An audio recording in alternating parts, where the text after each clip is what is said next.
Donc, nous continuons. Donc maintenant, on a vu les différents programmes de la visualisation, de la classe visualisation. Et donc, par contre, on n'a pas fait... non, on a tout fait. Même add element, on l'a annulé. Oui. Et donc, on a terminé cette partie. Ce qu'on va faire pour le moment, c'est d'aller voir au niveau de l'écran de supervision chaque bouton à quoi il sert. Donc, on doit afficher déjà la fenêtre de visualisation. On va mettre Open et on va ouvrir les fichiers de type LVC et on va ouvrir la nouvelle écran de visualisation qu'on a créé, Visualisation New. Et donc, dans cette nouvelle écran de supervision, on va trouver à la fois la partie statique et la partie dynamique. Donc, on va commencer par le bouton qui est un élément intéressant parce que c'est lui qui lance la production. Donc, le bouton, en fait, il est composé.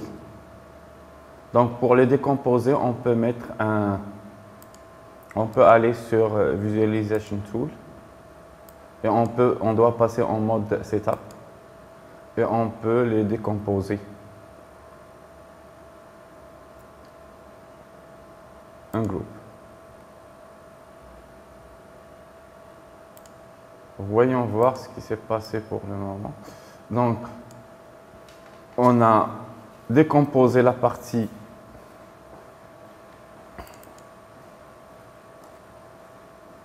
rectangle et la partie graphique. Et dans la partie graphique, il y a 3 composants. Il y a l'image, penholder.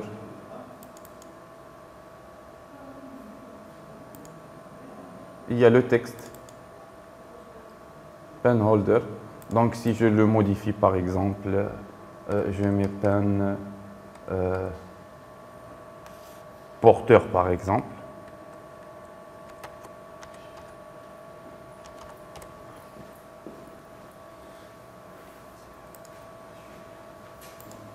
Ça va changer ici.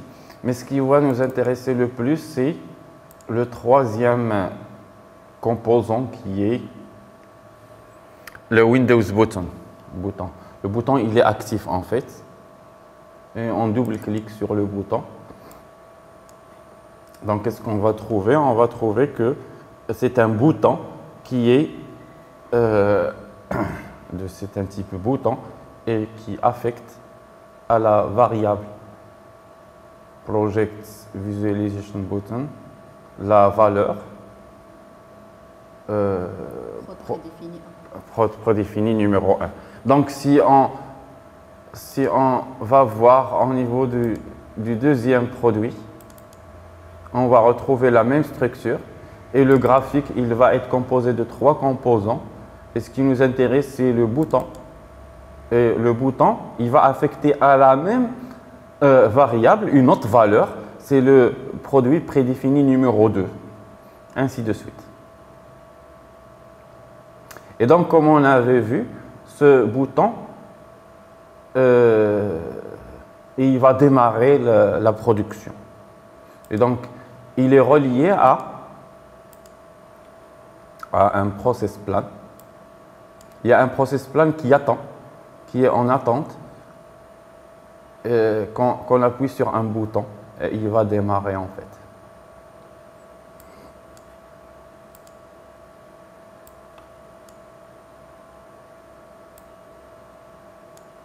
C'est le programme des boutons.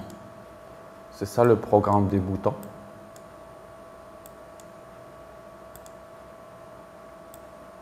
Donc, quand il va venir à ce niveau, il va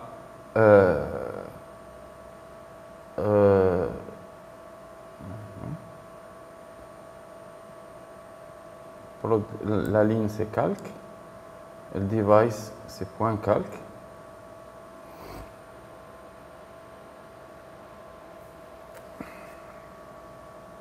Wait. Donc il va attendre. Si la variable elle est vide, il va attendre. Oui. Il y a deux choses qui sont faites ici. Donc si on veut lire ce programme en fait,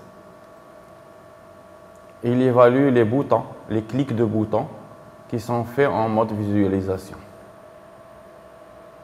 D'accord. Donc la première chose, c'est qu'il met dans la variable, c'est une variable chaîne de caractères. Il met rien, il met vide. Et il attend. NT.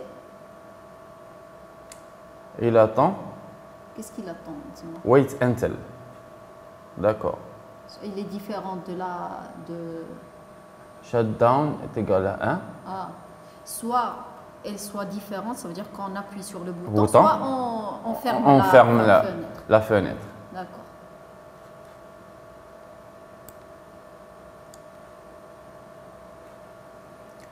Et il fait les vérifications. Si qu'est-ce qu'il fait ici? Project Visualization. Si shutdown est égal à 1, il va sortir au niveau de 1. Si shutdown n'est pas égal à 1, et il va ouvrir la base.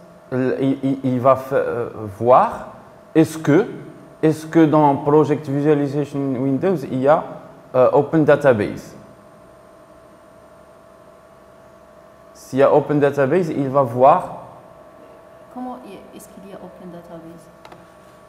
Il se connecte à la base de données? Oui, il peut se connecter à la base de données. On va voir ici. Il vérifie quel bouton a été... D'accord. File, Open.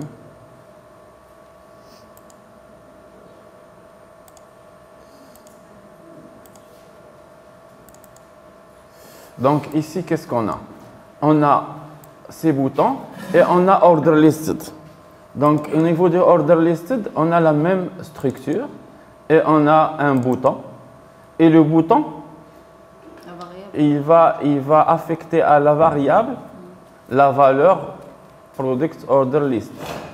Tous les boutons ont la même variable, qui est cette variable. Et chaque fois, on lui affecte une valeur différente.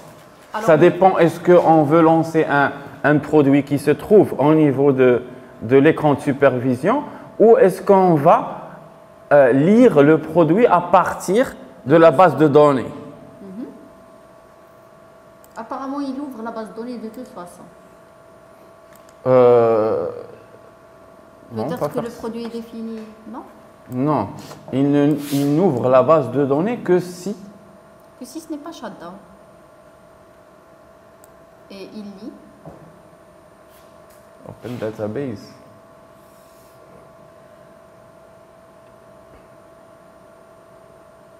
Alors, il n'a rien fait avec Database maintenant. Jusqu'à maintenant, il va lancer le prod start avec la variable du produit. Oui, on va revenir à cette. Ce qu'il faut voir à ce niveau, c'est qu'à un certain moment, il va évaluer la variable et en fonction de la valeur de cette variable, elle doit être tout d'abord active. S'il n'est pas active, il va revenir vers wait. Si elle est active, il va la lire et en fonction de sa valeur, il va lancer un prod start. Donc le prod start, c'est un programme qui doit prendre un paramètre. Qui est le type de pièce. Et on va le trouver au niveau de la classe production prod start. Et prod start, il va prendre la valeur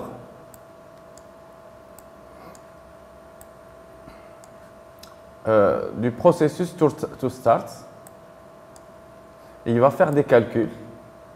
Et quand il a fait ses calculs, il va faire un call process name. Il va affecter à la variable le nom du process et il va le lancer.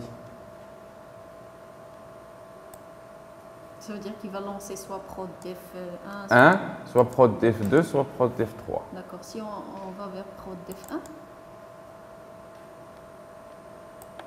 qu'est-ce qu'il... Et il va lancer le produce strategy. Où est-ce qu'elle est? Elle est là. Ah, d'accord. Stratégie. Et ici, il va voir quelle stratégie elle va adopter. Alors, Si c'est il y a des variables. Si c'est un assemblage, il va faire la stratégie parallèle tout. Ici, 42, 104, c'est la pièce, l'idée. C'est la référence de la pièce. D'accord. Part number to produce, order number to produce. Donc l'ordre de fabrication, il est égal à 0 par défaut. Comment il sait que c'est le produit 1? Comment il sait que c'est le produit défini 1? C'est dans ce code-là, l'information. Oui. Le code contient l'information, le fait que c'est 42 machin, c'est 42 104. Dans la base de données, ça. C'est pourquoi il a ouvert la base de données. Oui. Il n'a pas ouvert la base de données. Open Database. Oui, dans le programme. Parce que... Peut-être, je n'ai pas encore compris avec l'étape. Ce qui est sûr, c'est que là, qu'est-ce qu'il va faire? Il va choisir la stratégie. Ça peut être une stratégie parallèle tout, s'il s'agit d'un assemblage. Stratégie single, s'il s'agit d'un usinage. Et test, s'il s'agit d'un contrôle. Et stratégie single, c'est comme une gamme. C'est ce qu'on a fait au niveau du TP. La suite des opérations. La suite des opérations. Mais avec une description plus extensive qui prend tous les paramètres en considération. Il va aller chercher la pièce du stock et il va exécuter la production et il va remettre la pièce au niveau du stock et il va terminer la production. C'est ici qu'il fait appel au programme ROB ou non? Oui. À un certain moment, par exemple ici, il va aller chercher la pièce et il va la déstocker. Do production. Do production, ici, il va faire un task avec des variables. Les variables, c'est la station de production avec le prod task. On n'est pas encore au niveau des programmes. On peut lancer une production pour voir ce qui se passe.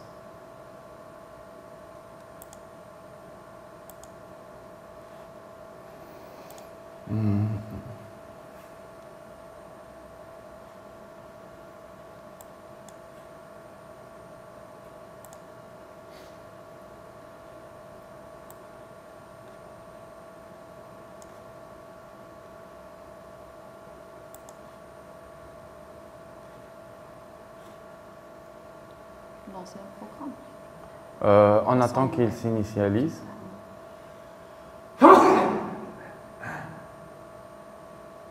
C'est bon. Donc, on va lancer le programme Penholder. Ça, c'est assemblage. Là, l'usinage de Penholder. Donc, on va aller directement voir au niveau de prod. Donc, au niveau de prod, il y a des variables. Parmi ces variables, il y a le order number, station from, station prod.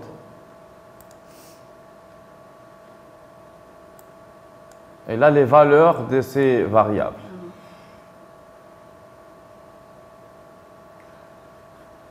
Et s'il ne fait pas appel les programmes robots? Si, à un certain moment, il va faire appel au programme robot. Move from? Non. Non, do production. Donc, il va mettre task. Point task, c'est une tâche générique. Parce que normalement, voilà, il a lancé task. Et on va voir ce qu'il a lancé ici au niveau de la cheminée. Product span holder. Et il va lancer le product span holder et il va lancer une autre tâche, exec prog loud mile, ainsi de suite.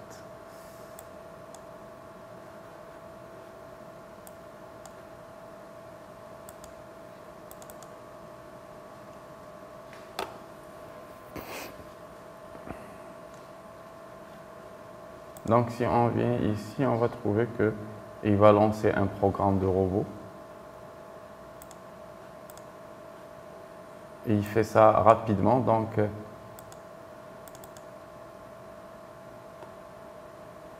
il lance un exec prog en fait.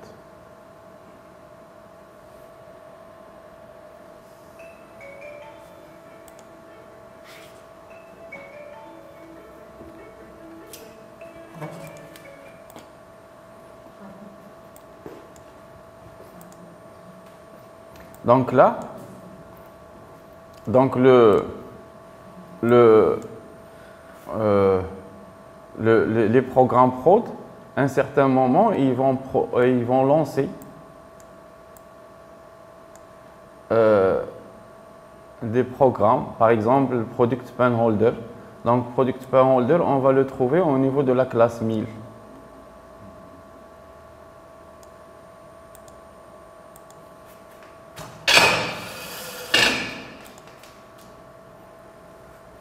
La classe 1000, à son tour, elle comporte un programme init, un programme d'init. Et donc, il comprend aussi d'autres programmes parmi lesquels il y a Product Span Holder, Product Base Plate. Et le Product Span Holder, qu'on l'a lancé, c'est ça en fait. À un certain moment, il va lancer une tâche qui s'appelle execprog.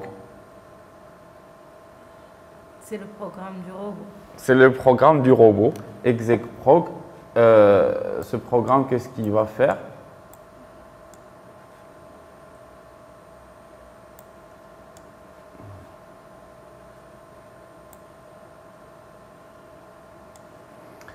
Produce span holder from raw parts already available in buffer. Donc, il fait une sémaphore parce que le robot, la station ne peut pas être utilisée plusieurs fois. Read production data from database.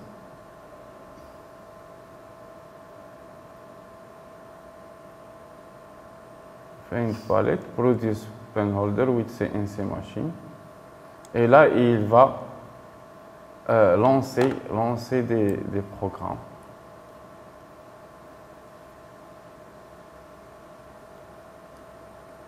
Où sont ces programmes?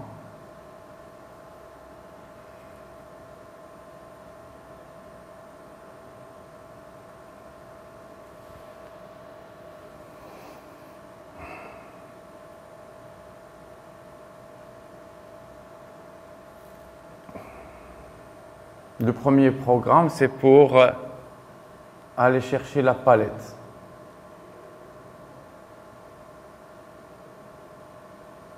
Ça commence à partir de là. Find palette position of raw pen holder.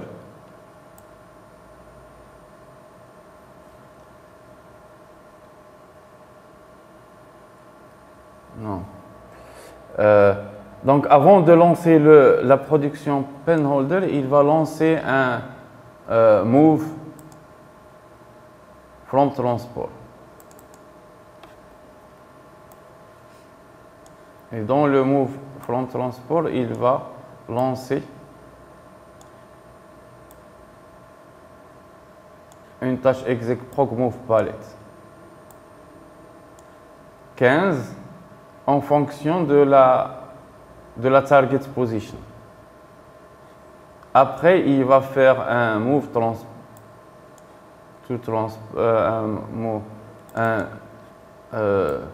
un product span holder et là, il va lancer les différents programmes du robot. Le premier programme du robot, ça va être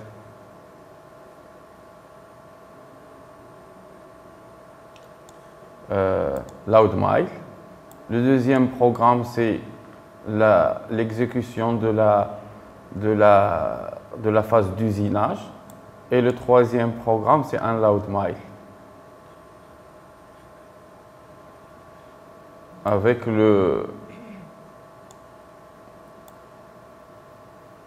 les paramètres en fait. C'est ça le rôle de pointage.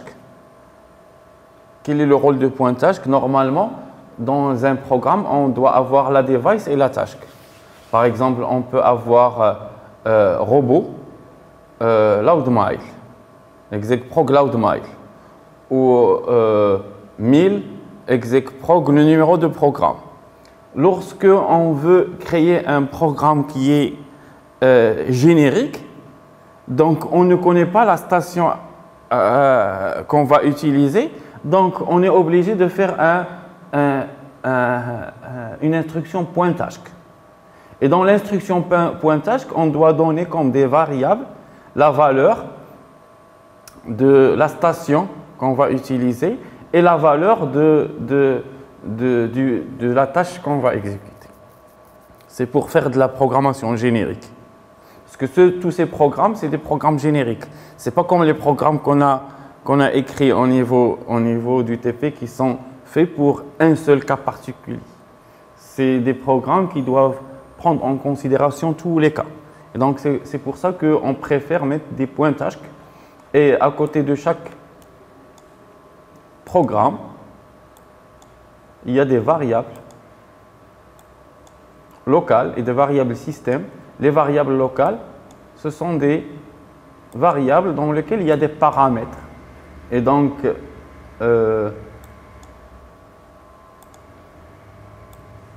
les paramètres, ça va contenir le nom de la station qu'on va utiliser, le nom de programme qu'on va lancer, et ainsi de suite.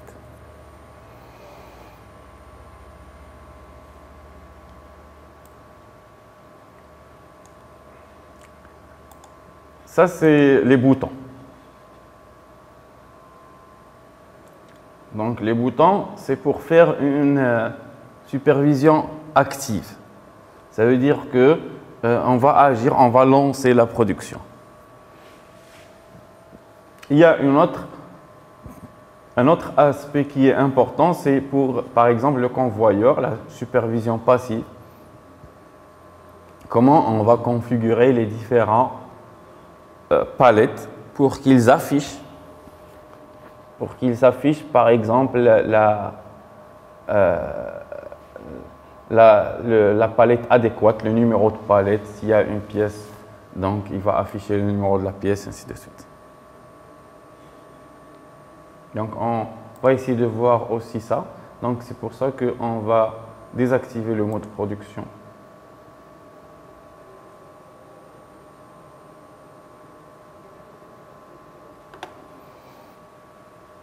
On va activer le mode setup.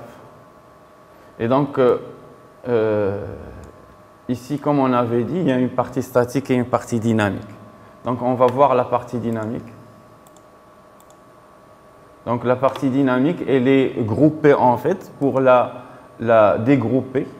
Donc, on va utiliser le Visualization Tool. On va mettre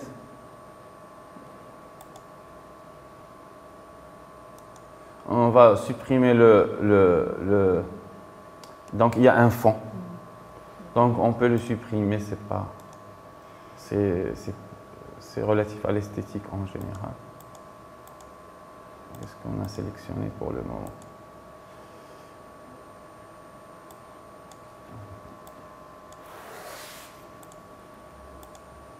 Le faire bouger dessus.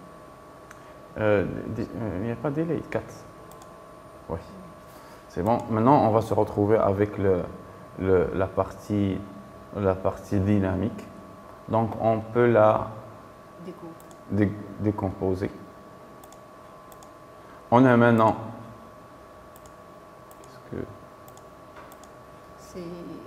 le background, le plus grand background. On le supprime aussi. Comme ça, on a plus de background. Maintenant, on a dégroupé les 3 stations. Le convoyeur, la fraiseuse et le magasin. Donc, on va dégrouper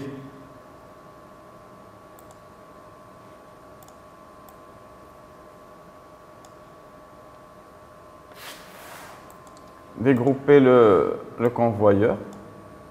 Donc, on a le convoyeur et les différents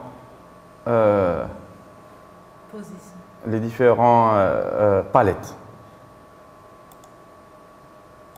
Essayons de voir la palette, la palette aussi, elle est composée de deux parties. Un texte et une partie workpiece. Donc, qu'est-ce qu'il y a dans cette partie? C'est le texte qui change. C'est le texte qui change. Il y a une variable.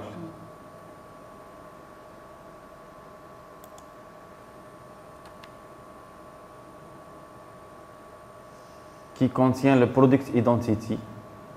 Elle est contrôlée, ça c'est la variable, et ça il est contrôlé par... Controlled by. Oui. Parce que les boutons, ce sont des éléments actifs, donc c'est eux qui contrôlent. Donc on a en général la partie qui affecte une valeur à une variable. Donc les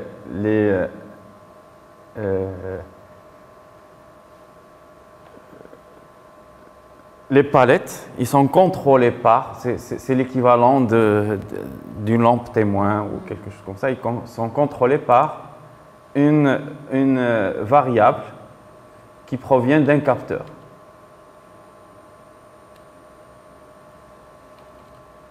Donc on a le stopper one, control elements.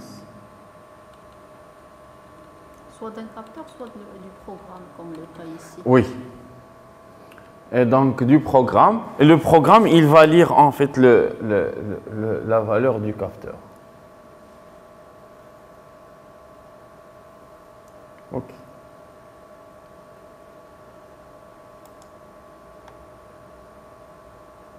Il y a une autre chose, c'est que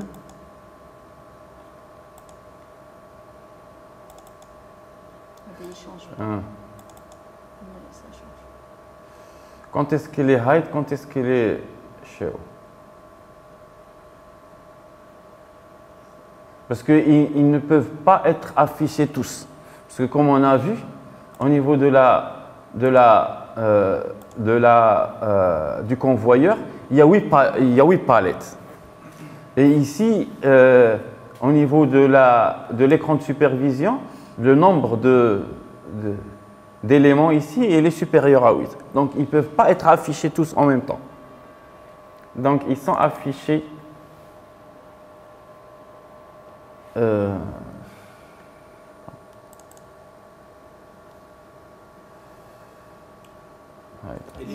tous à hide at en principe, c'est نديرو hide at شي حاجة.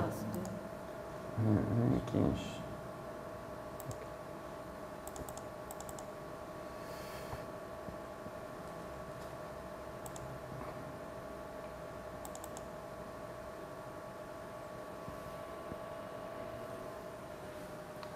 Name stopper numéro 3. Buffer position 5.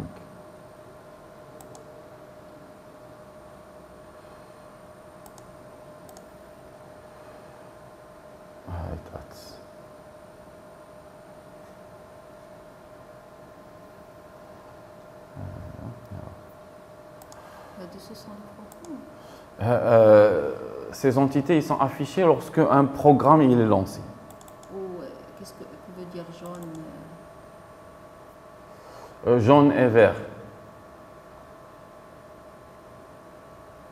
Le jaune, c'est la tâche et le vert, c'est la macro-tâche. Donc, quand une macro-tâche est affichée, il y a plusieurs tâches qui se suivent. Et le rouge, j'ai pas fait attention.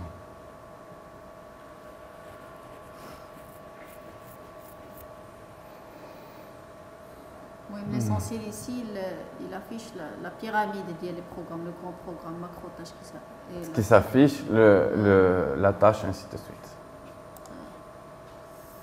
C'est ça.